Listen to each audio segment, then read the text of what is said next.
लग्नाचे दागिने म्हणजे श्रीमंत पेशवाई दागिने, नाशिकचे सुप्रसिद्ध सराफ मयूर अलंकार सराफ। ताज्या बातम्यांसाठी नाशिक न्यूजच्या YouTube चॅनलला सबस्क्राईब करा आणि बेल आयकॉनला प्रेस करा।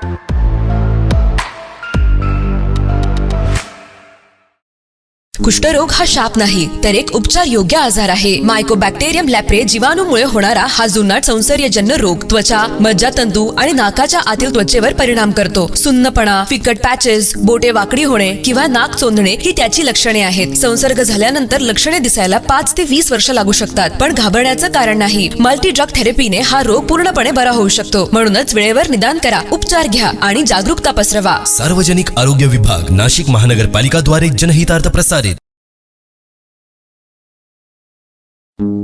नाशिक महानगरपालिका द्वारा एक विशेष सूचना। नाशिक शहरातील थकबाकीदार मिळकत धारकांना कळविण्यात येते की 23 फेब्रुवारी ते 5 डिसेंबर 2024 या कालावधीतील थकीत मालमत्ता कर एक रकमी भरल्यास शास्तीतून 95% सूट मिळेल। मालमत्ता कर भरण्यासाठी सार्वजनिक सुट्टीच्या दिवशीही सर्व वसुली कार्यालये सुरू राहतील। नाशिक महानगरपालिकेच्या मालमत्ता कर विभागाद्वारे जनहितार्थ प्रसारित।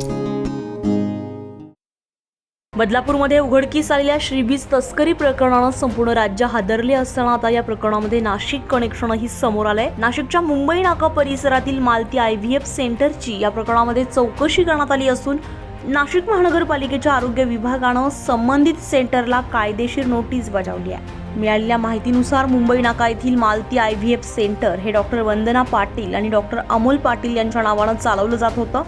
बदलापूर प्रकरणाची माहिती समोर आल्यानंतर नाशिक महानगरपालिकेने या सेंटरची चौकशी सुरू केली आहे। आरोग्य विभागाच्या अधिकाऱ्यांनी 2 वेळा संबंधित ठिकाणी भेट देत तपास केला असून काही संशयास्पद कागदपत्रेही ताब्यात घेतल्याची माहिती आहे। तर सहाय्यक आरोग्य अधिकारी जितेंद्र धनेश्वर यांनी मांडलेल्या भूमिकेनुसार नाशिक महानगरपालिका हद्दीमध्ये संबंधित मालती IVF सेंटरला परवानगी देण्यात आली होती आणि मुंबई नाका परिसरात ते कार्यरत होते।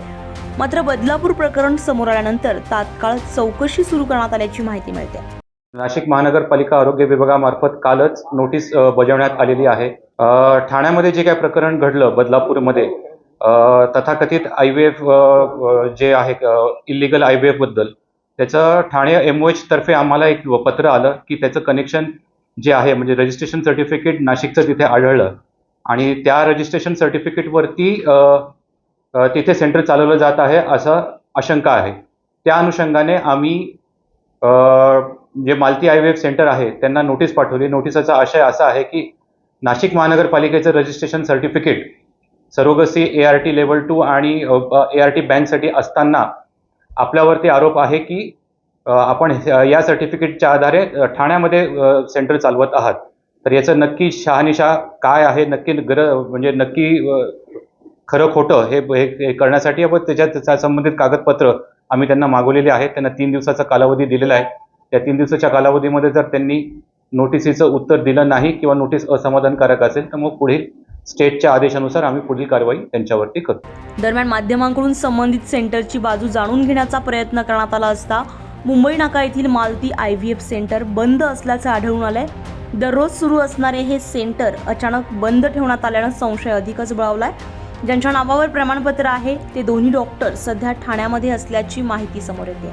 नाशिक महानगरपालिकेच्या लीगल नोटीसला संबंधित डॉक्टरांकडून काय उत्तर दिलं जात आहे आणि या प्रकरणामध्ये पुढे काय उलगडा होतोय याकडे सर्वांचंच लक्ष लागलंय। श्रीबीज प्रकरणामध्ये नाशिक कनेक्शन समोर आल्यामुळे हे प्रकरण आता अधिकच गंभीर बनलंय। Bureau report, Nashik news, Nashik. ताज्या बातम्यांसाठी नाशिक न्यूजच्या YouTube चॅनलला सबस्क्राईब करा आणि बेल आयकॉनला प्रेस करा।